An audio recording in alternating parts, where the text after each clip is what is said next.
अस्सलाम student, chapter number 12 और आज लेक्चर नंबर 7 को हम डिस्कस करेंगे। और उसमें हम ये डिस्कस करेंगे कि प्रीवियस हमने आँख, जो इंसानी आँख है वो एक रिसेप्टर के तौर पर काम करती है। हमने ये पढ़ा था कि वो कैसे काम करती है और कैसे हमें विजन जो नहीं किसी भी चीज़ को देखने में मददगार साबित होती है। इस तरीके से हमारा कान जो है वो भी एक रिसेप्टर के तौर पर काम करते हैं। और आज हम कान को पढ़ेंगे कि कान किन किन हिस्सों पर मुश्तमिल होता है और कौन कौन से फेल सर अंजाम देता है और किस तरीके से एक कान अपना फेल सर अंजाम देता है। तो सबसे पहले हम बात करते हैं कान। देखें स्टूडेंट, कान जो है ये हमारे जिस्म के अंदर हमारे सर के दोनों तरफ कान मौजूद होते हैं, दायां कान और बायां कान होता है। और इनका काम ये होता है कि ये जो आवाज़ होती है, आवाज़ मुख्तलिफ तरह की आवाज़ें आती हैं, इन आवाज़ों को सुनने में हमारी मदद करते हैं। तो बुनियादी तौर पर हम कान को 3 हिस्सों में तकसीम करते हैं। एक होता है बैरूनी कान, एक होता है दरमियानी और एक होता है अंदरूनी। यानी बैरूनी हिस्सा, दरमियानी हिस्सा और अंदरूनी हिस्सा। जो बैरूनी हिस्सा होता है बेटा, बैरूनी हिस्सा पिन्ना, ऑडिटरी कैनाल, टिम्पैनम, इन पर मुश्तमिल होता है। अगर आप इस डायग्राम को देखें तो ये सबसे बैरूनी हिस्सा है हमारे कान का, जिसे हम इस हिस्से को क्या कहते हैं बेटा, हम पिन्ना कहते हैं। ये जो पिन्ना होता है, इस पिन्ने के अंदर लचकदार जो कार्टिलेज होती है वो मौजूद होती है और इसके ऊपर फिर क्या चढ़ा दी जाती है, स्किन चढ़ा दी जाती है। इससे आगे जब आप जाएंगे तो आपको मिलेगी ऑडिटरी कैनाल। ये बेटा ये नाली जो आपके अंदर, आप यहाँ से होते हुए अंदर की तरफ आपको सुराग नजर आएगा, ये नाली होती है जिसे हम क्या कहते हैं, ऑडिटरी कैनाल कहते हैं। और ऑडिटरी कैनाल के आगे फिर आपको मिल जाएगा क्या, ये जो ईयर ड्रम, जिसको हम दूसरे लफ्जों में टिम्पैनम भी कहते हैं, ये यहाँ मौजूद होगा। अब हम सबसे पहले पढ़ते हैं कि ये जो बैरूनी हिस्सा है ये क्या फेल सर अंजाम देता है। देखिए बेटा, सबसे पहले ये जो पिन्ना होता है, पिन्ने का काम ये होता है कि ये जो आवाजें आती हैं जब उन्हें हमारे कान के अंदर जाना होता है, तो पिन्ने का काम ये होता है कि उन आवाजों को, आवाज की लहरों को एक डायरेक्शन देता है, मोड़ कर। देखें आप हमारे इस कान की बनावट देखें तो इसकी बनावट ऐसी है जैसे ये किसी चीज को एक डायरेक्शन देने में मददगार साबित होती हो। तो जो आवाज की लहर आती है ये उनको एक सिम्त देती है, सिम्त देकर उन आवाज की लहरों को ये इसी जो ऑडिटरी कैनाल है, ऑडिटरी यानी आवाज का रास्ता है, वहां पर दाखिल कर देती है। अब जब आवाज की लहरें इधर दाखिल हो जाएंगी तो आगे आ जाता है बेटा एयर ड्रम। एयर ड्रम बेटा एक झिल्ली-नुमा, एक स्ट्रेच झिल्ली-नुमा हिस्सा होता है। आपको यूं बता दूं मैं, जिस तरह आप एक ढोल देखते हो, ढोल के ऊपर एक वो जो ढोल वाला होता है वो ऐसे लकड़ी जो मारता है ना, तो उसके अंदर थरथराहट पैदा होती है। तो थरथराहट पैदा होने से फिर आवाज पैदा होती है। तो वही आवाज दरअसल क्यों पैदा होती है, क्योंकि उनके ऊपर एक सख्त तह बनी होती है, झिल्ली होती है जो स्ट्रेच खींची हुई होती है। तो जब उसके ऊपर हम कोई जर्ब लगाते हैं तो उसके अंदर थरथराहट पैदा हो जाती है और वो आवाज पैदा करना शुरू कर देती है। सेम इसी तरीके से हमारा जो ऑडिटरी कैनाल के आखिर में जो एयर ड्रम है, जिसको हम टिम्पैनम भी कहते हैं, एक झिल्ली-नुमा होता है और ये भी स्ट्रेच होता है, तना हुआ होता है। तो जब आवाज की लहरें आकर इससे टकराती हैं तो इसके अंदर थरथराहट पैदा हो जाती है। थरथराहट पैदा होगी, फिर उसके बाद अगला जो मरहला आ जाता है, यहाँ पर हमारा जो बैरूनी हिस्सा है वो कंप्लीट हो गया। उसके बाद शुरू हो जाता है बेटा दरमियानी हिस्सा। दरमियानी हिस्से में जब हम आगे की तरफ जाएंगे तो हमें मिडल एयर ऑसिकल्स मिलेंगे। आप यूं समझ लें कि ये जो एयर ड्रम है, एयर ड्रम दरमियानी कान को बैरूनी कान से अलग करता है, यानी ये वो एक बॉर्डर है, बॉर्डर लाइन है। जब आप एयर ड्रम से आगे आएंगे तो आपको फिर दरमियानी कान मिल जाएगा। दरमियानी कान में जब आएंगे तो आपको मिडल एयर ऑसिकल्स मिलेंगे, यानी कि दरमियानी कान की हड्डियां मिलेंगी। ठीक हो गया बेटा। ये कितनी तरह की हैं? 3 तरह की हड्डियां हैं। एक बेटा है मैलिस। मैलिस जो हड्डी होती है ये जुड़ी होती है किससे? एयर ड्रम से। उसके बाद आती है इंकस और उसके बाद आ जाती है स्टेप्स। स्टेप्स फिर आगे एक छोटी सी विंडो नुमा, एक होल नुमा एक हड्डी होती है, साफ होती है, जिसे ओवल विंडो कहते हैं, उसके साथ जुड़ी होती है। ठीक हो गया बेटा। याद रखना बेटा, हमारे जिस्म में सबसे बड़ी हड्डी और सबसे छोटी हड्डी कौन सी है? तो ये एक अहम क्वेश्चन आता है, एक जनरल नॉलेज भी है, बायोलॉजी क्लास से भी अहम सवाल है। याद रखना बेटा, हमारे जिस्म में सबसे बड़ी हड्डी जो है वो रान की हड्डी होती है, जिसको हम फ्यूमर कहते हैं। इस तरीके से हमारे जिस्म में सबसे छोटी जो हड्डी है वो है ये स्टेप्स। सबसे छोटी हड्डी क्या है बेटा? स्टेप्स है। और ये हमारे कान, दरमियानी कान में पाई जाती है। ठीक है बेटा। तो मिडल एयर ऑसिकल्स कौन से होते हैं? मिडल एयर ऑसिकल 3 तरह के होते हैं, मैलियस, इंकस और स्टेप्स। तो उसके बाद आगे जो होती है वो ओवल विंडो जो है वो स्टार्ट हो जाती है। अब आप आगे देखें, इस प्रोसीजर को समझें कि ये जो पिन्ना होगा, पिन्ना आवाज की लहरों को सिमट देगा, आवाज की लहरें ऑडिटरी कैनाल में आ जाएंगी। जब आवाज की लहरें ऑडिटरी कैनाल में आएंगी तो उसके बाद हवा की लहरें टकराएंगी एयर ड्रम से।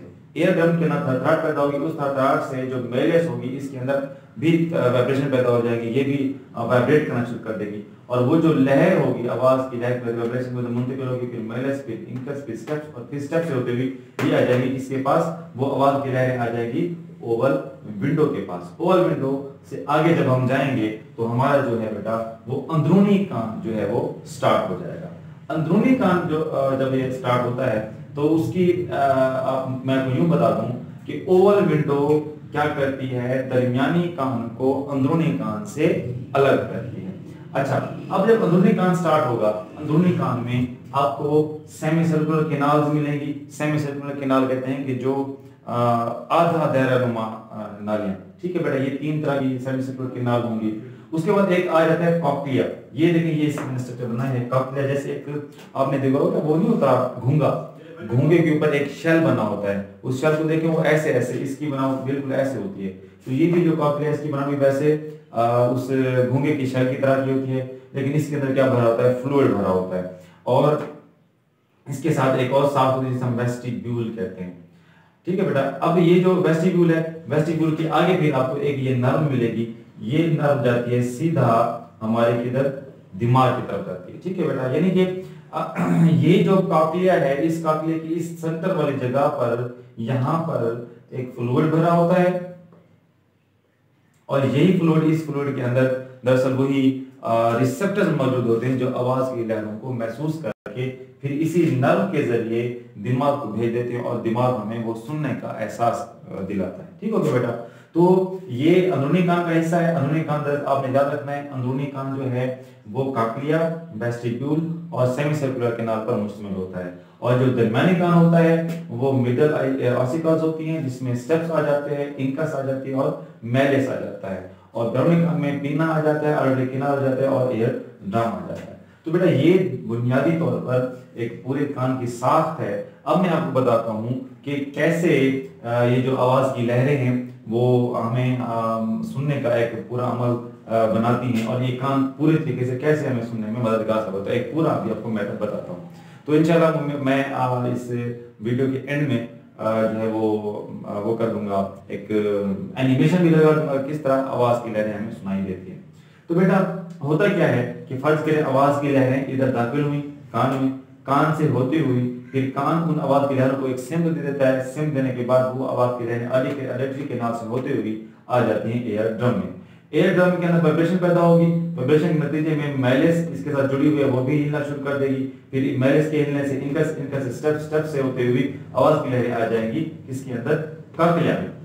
कॉक्लिया के अंदर जो फ्लूइड होता है उसके अंदर वाइब्रेशन पैदा होती है। वो जो वाइब्रेशन होती है वो एक रिसेप्टर्स को एक्टिवेट कर देती है। कौन से, आवाज वाले रिसेप्टर्स को। आवाज वाले रिसेप्टर्स फिर क्या करते हैं, इसी नर्व के जरिए वो मैसेज भेज देते हैं किसको, दिमाग की तरफ। अब बेटा इस बात को याद रखना, यहाँ पर एक ट्यूब होती है जिसे क्या कहते हैं, यूस्टिचियन ट्यूब कहते हैं बेटा।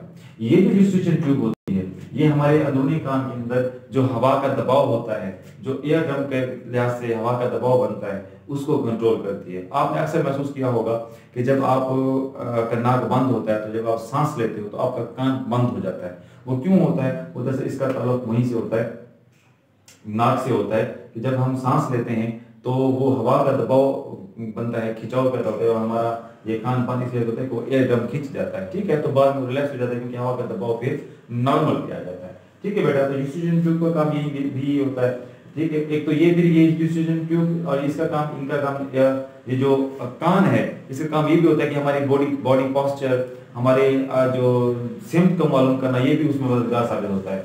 आपने देखा होगा कि जब आप किसी झूले पर बैठते हो तो आपको चक्कर आना शुरू हो जाते हैं। वो चक्कर दरअसल क्यों आते हैं, वो चक्कर आने का मकसद ये होता है कि हमारा कान लगातार जो होता है वो सिम्ट मालूम करके दिमाग को मैसेज भेज रहा होता है। लेकिन होता क्या है कि जब आप किसी झूले पर बैठते हो ना तो लगातार आपकी सिम्ट मुस्तकिल चेंज हो जाती है। जब आपकी सिम्ट मुस्तकिल चेंज हो रही होती है तो हमारा दिमाग या हमारा कान ये क्या कहते हैं, डिसाइड नहीं कर पा रहा होता कि अभी सिम्ट कौन सी चल रही है, अभी सिम्ट कौन सी चल रही होती है, जिस नतीजे में एक बहुत बेतरतीब तरीके से इंपल्सेस पैदा होना शुरू हो जाती हैं और इसी वजह से हमें चक्कर आना शुरू हो जाते हैं, ठीक हो गया बेटा।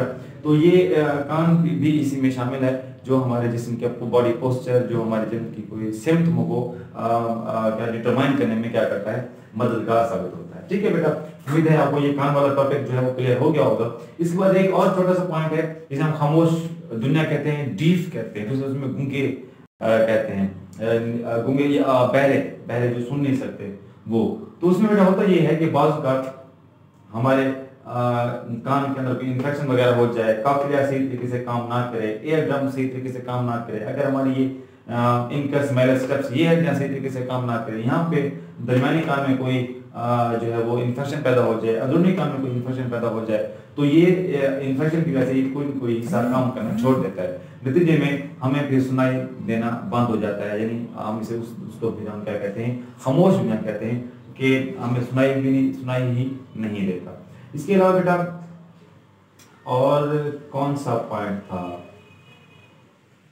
आई थिंक मेरे ख्याल में यही पॉइंट था, शायद कोई और पॉइंट आगे मैं भूल गया हूँ, तो वो आपने करेक्शन कर लेनी है। मुझे अगर कोई भूल गया हूँ तो पॉइंट में बता देना है। तो उम्मीद है बेटा आपको ये पूरा टॉपिक क्लियर हो गया होगा।